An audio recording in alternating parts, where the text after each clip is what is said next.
Hi everyone, once again I welcome all of you my YouTube channel Independent Learn Education जिसमें हम lecturer education, headmaster, headmistress और तमाम teaching jobs की जो pedagogy portion है उसकी प्रिपरेशन कर रहे हैं।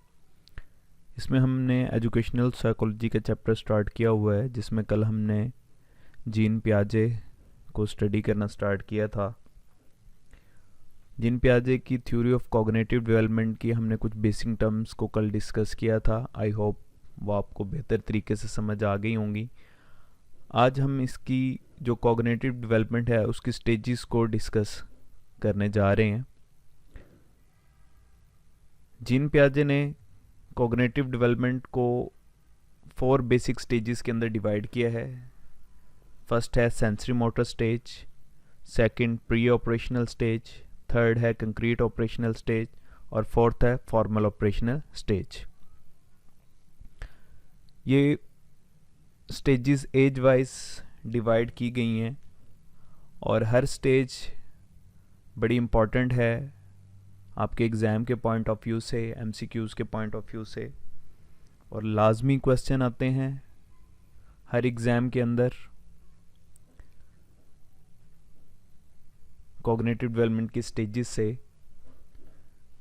आज हम सिर्फ इसकी first stage sensory motor stage को डिस्कस करेंगे जो अपने आप में काफ़ी बड़ी स्टेज है। उसके बाद 1 बाय 1 करके हम नेक्स्ट स्टेजेस को भी डिस्कस करेंगे। सेंसरी मोटर स्टेज जैसे नाम से ही जाहिर है कि ये सेंसेस और मोटर का कम्बिनेशन है, यानी कि इंसान बच्चा अपने सबसे पहले तो ये देख लें कि सेंसरी मोटर स्टेज की जो एज है वो 0 to 2 ईयर्स है, यानी कि new born baby, infancy stage भी जिसे हम कह सकते हैं। उस स्टेज का बेबी है वो क्या करता है, अपने सेंसेस को यूज़ करते हुए मोटर यानी कि अपनी बॉडी को मूवमेंट देता है। नाम से जाहिर है सेंसरी मोटर स्टेज, सेंसेस और मोटर का इन्वॉल्वमेंट, मोटर बॉडी मूवमेंट का इन्वॉल्वमेंट है इसके अंदर। सबसे पहले है रिफ्लेक्सेस। रिफ्लेक्स क्या हैं? ऑटोमेटिक रिस्पांस और रिएक्शन है। बच्चा वो तमाम रिस्पॉन्सेस करता है इस एज में जिसके कोई मीनिंग नहीं होते, खुद ब खुद, जैसे सकिंग ऑब्जेक्ट्स है, स्वेलिंग है, क्रॉलिंग है, स्टेपिंग है, वॉकिंग है। मुख्तलिफ ऑब्जेक्ट जो भी उसके हाथ में होगा उससे सक करना स्टार्ट कर देगा,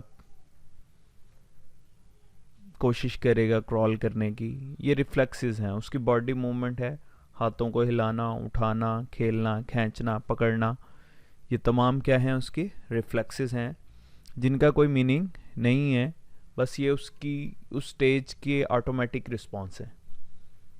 उसके बाद है हैबिट्स। हैबिट्स बच्चे की क्या होती है इस एज में? रिपीटिंग मूवमेंट ऑफ फॉर्म्स, हाथों को बार बार तेज़ी से हिलाना, लेग्स को तेज़ी से हिलाना, हैंड्स को, आइज़ को इधर उधर देखना, ऊपर की तरफ देखना या एक ही तरफ देखते रहना, हेड की मूवमेंट है। ये तमाम सेंसरी मोटर स्टेज की अंदर इन्वॉल्व हैं ये चीज़ें।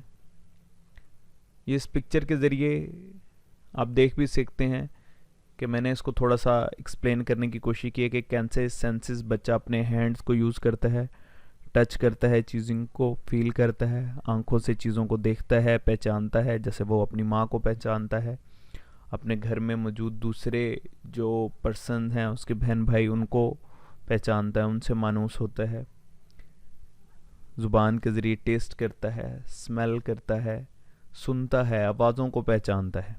ठीक है, अगर उसके पेरेंट्स उसको आवाज़ देते हैं, अपना नाम, इसकी पहचान उसके अंदर आ जाती है। तो बच्चा मुख्तलिफ़ चीज़ों के साथ खुद ब खुद खेलने की कोशिश करता है जैसे इस पिक्चर के अंदर दिखाया गया है। मज़ीद कुछ इसके जो करैक्टरिस्टिक्स हैं इस स्टेज की, इसके अंदर है आई हैंड कोऑर्डिनेशन।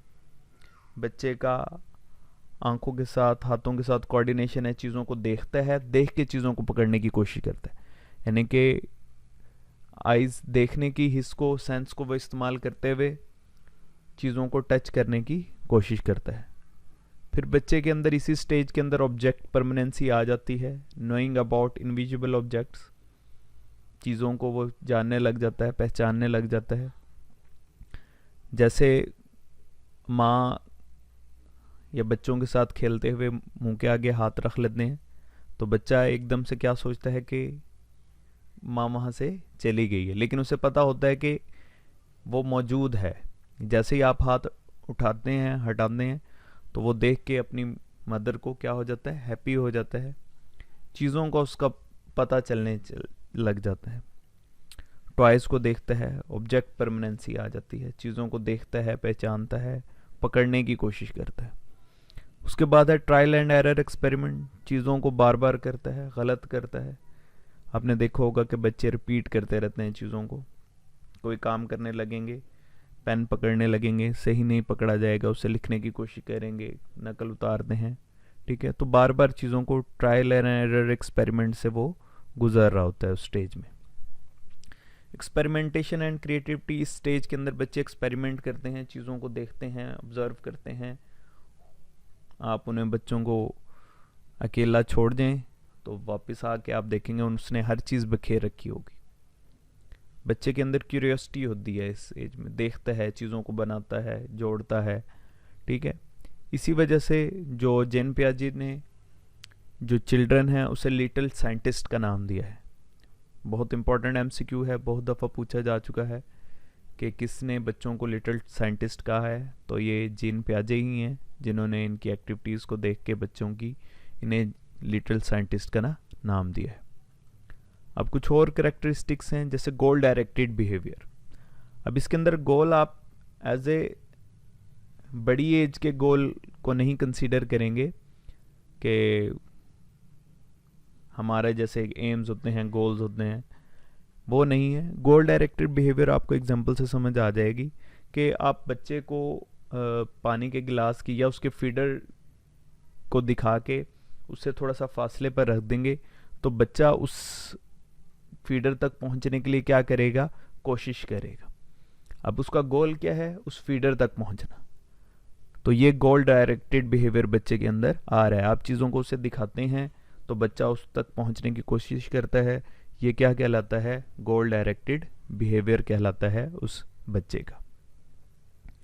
फिर बच्चे के अंदर कुछ सर्कुलर रिएक्शंस आ जाते हैं कि बच्चे बार बार चीज़ों को रिपीट करता है अगेन एंड अगेन। ये सर्कुलर रिएक्शन को भी इन्होंने 3 टाइप्स में डिवाइड किया हुआ है, प्राइमरी सर्कुलर रिएक्शन, सेकेंडरी और टर्शियरी।